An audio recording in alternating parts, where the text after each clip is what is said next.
First of all, I want to thank Jackson County Chamber of Commerce and Jackson County Farm Bureau. A little bit of information about myself. I am Ramone Gilbert. I'm 45 years old. I'm married to Misty. We have 3 children. We live here in the Jefferson area. We attend First Baptist Church in Jefferson, where I substitute Sunday school teach, as well as serve as a deacon. A little bit about our community involvement. I coach Little League baseball, Little League basketball, serve on the board of directors for Boys and Girls Club, a part of Jefferson Rotary, and a recent graduate of the Jackson County Leadership Jackson 2011. Graduated from East Hall High School in 1986. In 1994, graduated from the FBI National Academy, which is one of the most sought-after management schools in the nation. In 2010, I graduated from Gilley, the Georgia-Israel Law Enforcement Exchange Program. A little bit about our experience. I bring 24 years of true, hands-on, practical experience. I started my career in the jail as a night shift booking officer, worked my way to Uniform Patrol Division, worked my way through investigations, was promoted to lieutenant, was promoted to captain, and retired in October as a major. During that time, I managed approximately 300 officers every day and up to 450 in the absence of the sheriff and the colonel. I managed a $30 million budget. I spent 12 years on the Honor Guard team, 15 years on the SWAT team. I want to bring this leadership to Jackson County. Thank you.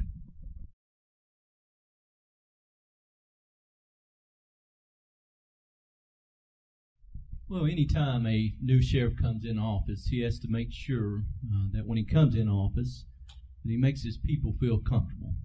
That's the first thing. Once he gets that done, I think the second challenge will be is to evaluate what that department needs. And then the third thing is how do we get that? And what avenues do we take so that we don't have to increase the budget?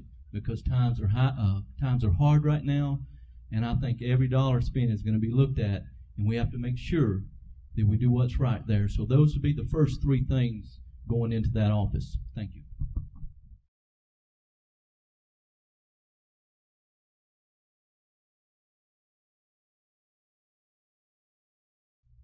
Well, I will address that a little bit different. I will say most definitely drugs is our most important problem. And the reason being for that, because everything comes back to that. Issues with our children comes back to that. Copper thefts comes back to that. The break-ins, internals, burglaries, all of that comes back to the drug issues. There's a lot of things you can do with that. But we also have to be mindful of the cost. All the programs that you've heard about cost money. The one thing I think we could do to address this issue is put together a crime suppression unit, which I've spoke about for the past year. The crime suppression unit can be done with your current staff so that there's not a lot of cost involved in that.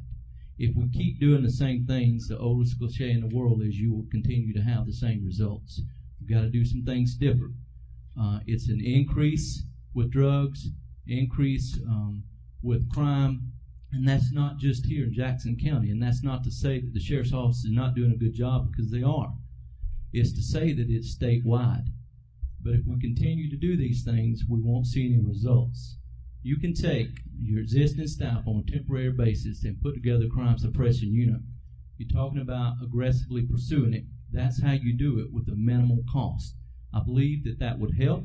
I believe that Andy's issue of putting people in jail, we would definitely do that.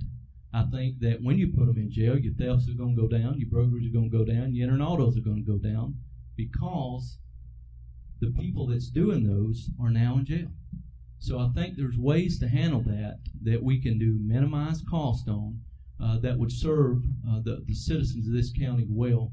And if elected sheriff, you will see that immediately under my administration. Thank you.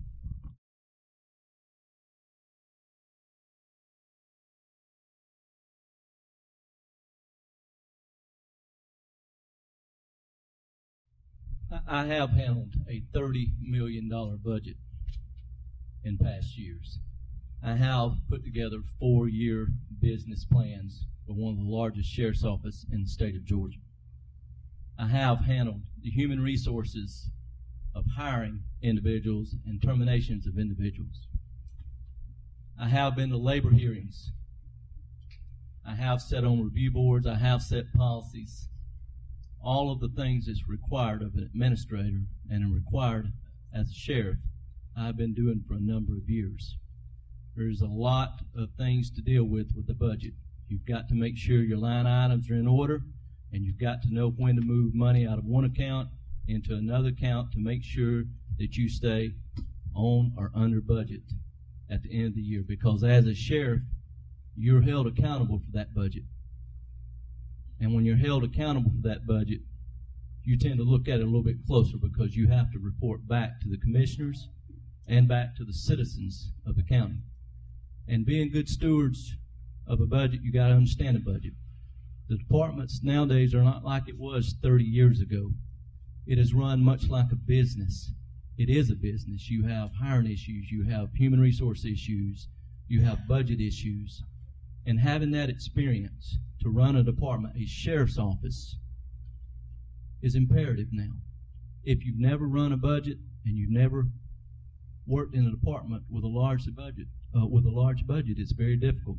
And I can promise you one thing: managing a sheriff's office budget is a whole lot different than managing a home budget. I can promise you. Thank you.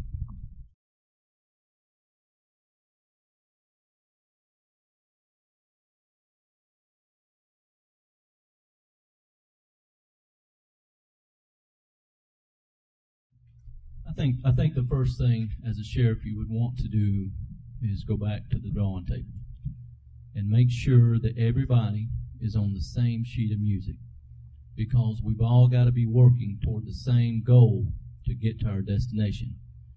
And we got to make sure that we don't let personal feelings get involved and not give the citizens what they deserve.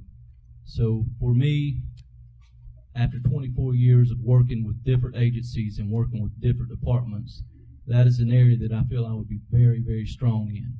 I've been working over the past year with different police chiefs to try to see what their needs and desires are. Not only the police chiefs, but the officers as well. To me, that's extremely important, that even though the sheriff is a chief law enforcement officer, a police officer, his opinion matters just as much. And we got to make sure that the officers and the chiefs know that.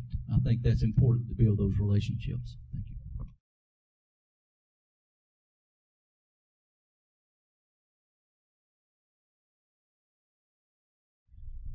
I would also make sure that the officers kept those cars as long as they lived within the county, or maybe a 25-mile radius. I came from a department where we had to institute a 25-mile radius, and anything beyond that, they had to park it at a fire station or somewhere in that county.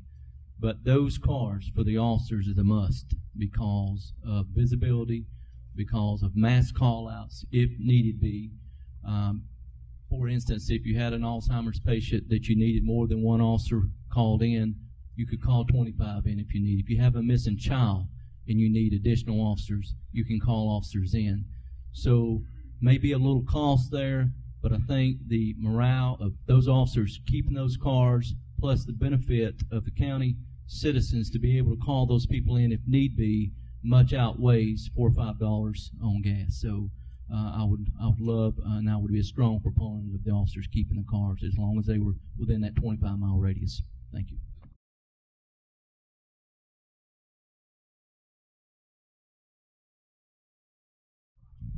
Again, I'd like to thank the Chamber of Commerce and Jackson County Farm Bureau for hosting this. With me, it's simple. You get someone who's been a jailer, a patrolman, an investigator, a mid-level manager's position of a lieutenant, a captain, and retired as a major. You get someone who has local, state, national, and international training. This is a time when Stan Evans leads and has done a good job that we're going to have to fill that vacancy. I think now is the time to fill it with someone that can hit the ground running from day one, that's actually done the job of a sheriff's office. We simply don't have time to train a new sheriff. Thank you.